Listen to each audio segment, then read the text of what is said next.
welcome back to another episode of Purpose Radio Podcast, where we are giving positive information, where we're inspiring, encouraging, and helping to build the people in our communities and in this economy. I mean, people as a whole. I am your host, Linda Hart, aka Purpose, and listen, we're just trying to do some great things. We're just trying to inspire and help others, as well as ourselves, become better people as a whole. But anyway, listen, we're going to get right into it. We'll call this segment 2. So first of all, I want to introduce to you once again my two guests that are with me tonight. My first guest, my lovely, my beautiful wife, Janice Hart. Janice, say hello to the people, Janice. Hello. All right, that's right. Give her a hand.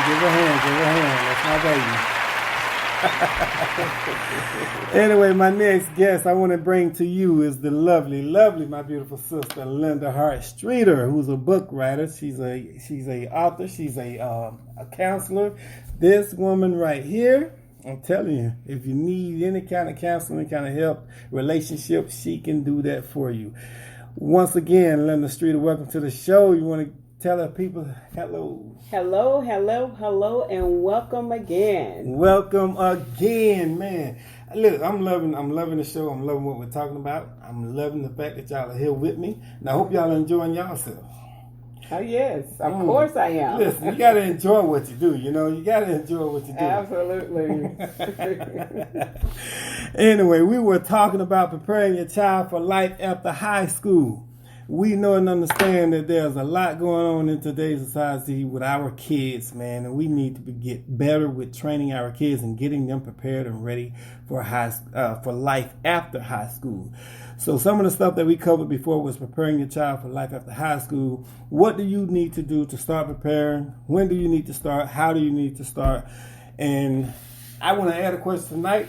What are some techniques that can be used to guide our children as they're transitioning for life after high school? So I want to start out by giving you ladies a chance, an opportunity to give us your thoughts on those things. Expound. Janice, I'm going to start with you. Okay. Give us a few minutes of your thoughts on when do you start, how do you start, and what are some techniques that can be used to guide our children as they transition? Okay, when you speak of techniques, I can think about a couple examples of strategies that you can use.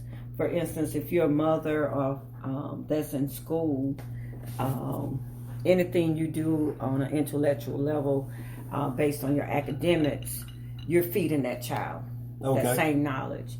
From the academic to the type of music that you listen to. Mm-hmm. Some music is more calming and soothing.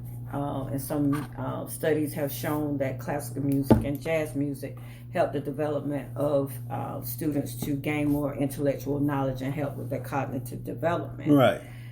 For instance, an example where a young lady was in school during her pregnancy, and after having the child, even though the child was an infant, she put up signs to label different things in the home.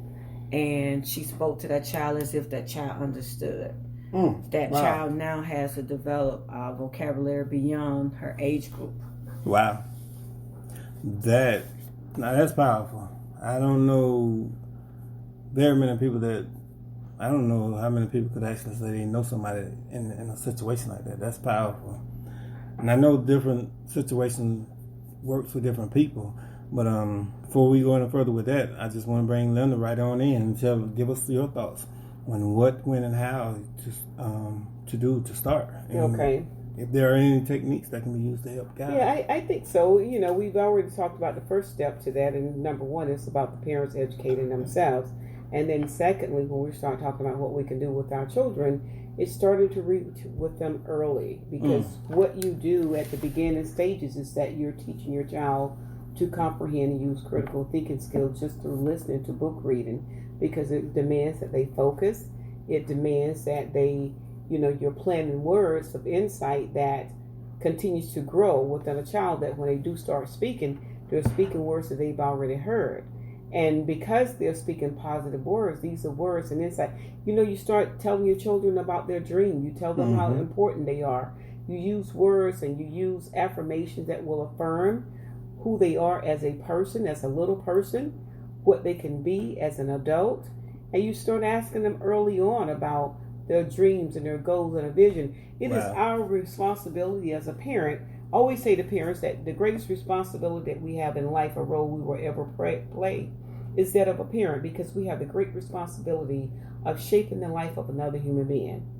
So if you were considerate that you're shaping the life of a human being, what are you shaping them to be by the time they reach the age of 18? Wow. What are things you're doing now that you're starting to shape their life and condition them to believe that they're great because there's greatness within you, that they can do anything. You're teaching them to dream. What are you dreaming about? What would you like to dream about? Maybe give them dream time. I'll put it that way. That's something I've been writing about, is providing children time. Einstein even said that the greatest gift any person has is the gift of imagination. The gift of imagination. Teaching our children to dream and imagine, along with the education of ourselves, educating our children through reading, and then the gift of imagination would be the two things I would talk about at this moment. But with that being said, doesn't that say a lot about the parent? I mean, sometimes there are parents who haven't learned how to dream themselves. So what does that do for the kids? I mean, we can't just throw everything on the teachers and not expect the parents to help out with this. If a parent is lacking in an area and they cannot come up to speed in terms of the turnaround time that's required by the time the child is born, it goes back to it takes a village to raise the people. Proverbs, a child. So what you do is you seek out that help and those resources, and don't allow your pride or your ego to get in the way of you seeking the help you need for your child and for yourself. And sometimes what we can do is turn to the schools, our community, our churches, as well as family members, and see what resource or support they can have. And if that requires that you go back to school, you go back to school. My great uncle and aunt did not graduate from high school, but one was in their 70s and one was in the 70s and one was in their 60s when they got their GED from high school. Wow. They graduated high school. Awesome. But 8 of the 9 kids are college graduates, although they did not finish formal school until latter years. Right. So the parent has to take on some responsibility here, and even if they feel ill-equipped, they have to at some point say, you know what, I need to do something for the sake of my children. They have to find value in it. They have to know that there's value in it. Linda, you have anything you want to add to that or expound on? I think I may be, I don't know. I'm kind of thinking like the question was, were we building from the first question we asked, or was there a different question? You asked about techniques. The techniques. She was speaking on techniques and also the responsibility of the parents. Because I think one of the things I said a moment ago in terms of techniques was that, two things that we can do. I talked, one technique was about the gift of imagination. That's right. We talked about the learning stage, which learning comes through hearing words and through reading. Reading teaches memorization, teaches us to memorize. It teaches us to cognitive strength. It teaches us critical thinking. Right. And so through that, if we can build upon that along with the gift of imagination, give your children dream time. Talk to them about the power of dreams and about the power of vision. And then again, the last thing, having said that, I would add to that is never too early to start asking your child, what do you want to be? I can remember, I thought every kid had been asked in their lifetime, or when they were children, every adult was asked in their childhood what they wanted to be when they grew up, because I know I got that question as a child. And sometimes I'm surprised that there are adults who were never asked the question what they want to be when they grow up. Wow. If they can ask them what they want to do, that's going to start teaching them to dream also.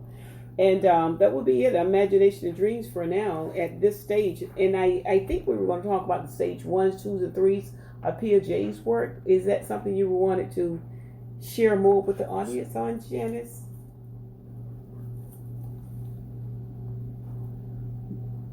Because I mean, that's very important what you said, because even when I think of myself, I don't really recall anybody asking me what I wanted to be when I grew up.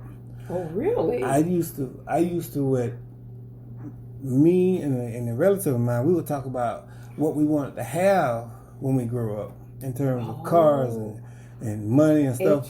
But we never really talked about how it was going to happen. Well, this is funny because we have the same mother. We have, maybe she was tired by the time she got to you because she was much younger than I am. Well, but she did ask that working question. sun up to sundown. So. She did ask that question often when we were children. We would be sitting around talking because those were times we didn't have much TV and other things and cell phones and social media. Now, when you say when we were children, exactly what age was that for you? I mean, for me, when I was a child, I would say I can remember those conversations maybe around the age of 6, 7, and 8, early on. I'm just trying to trying to place myself at that age. Yeah, where was I? Where was you? All right. And one of the things, and this is how powerful it is. Yeah. I can remember always when we were growing up. Every time she would ask us what we wanted to be, part of this is funny. I would always say I wanted to be a teacher. Yeah, oh, wow. I always said I wanted to be a teacher when I was a kid. I wanted to be a teacher. Our sister Betty would always say she wanted to be a monkey. A monkey? You know what? Oh, my God. I'm serious. Oh, my God. Mommy would say... Okay, let's scratch that for the record. Oh, my God. Oh my goodness. Okay, I didn't know. I didn't know that. I kid you not. Mama would always say, "Baby, you don't want to be a monkey." She said, "Yes, I do." She would always be in tears. Every time we got that question, she would say she wanted to be a monkey. A monkey. Tease her about it when you see it. You know what? I will. I will. It's Look. the truth. Oh my goodness. And life comes full circle. I did many other things. Wow. But you know what? I am a teacher. I'm a counselor and a teacher today. But that's what I wanted to be when I was a little bit of something.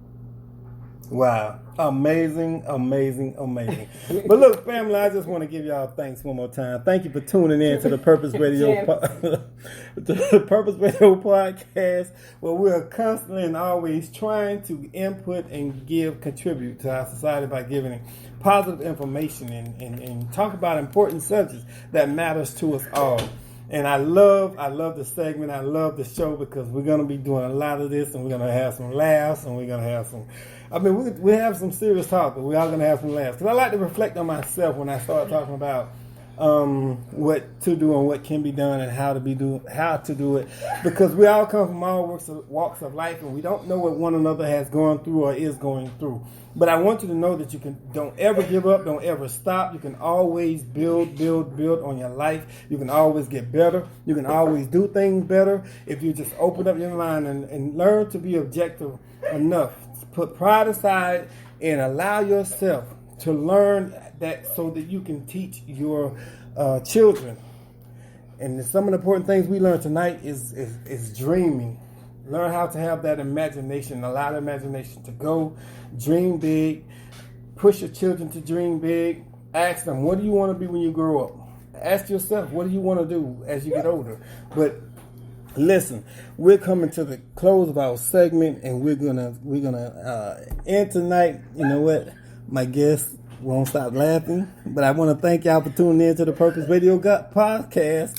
And to my guests tonight, Linda and Janice, thank you for sitting with us tonight and giving our audience a lot of great and important information. But stay tuned. There's so much more to come. So much more we're going to be sharing.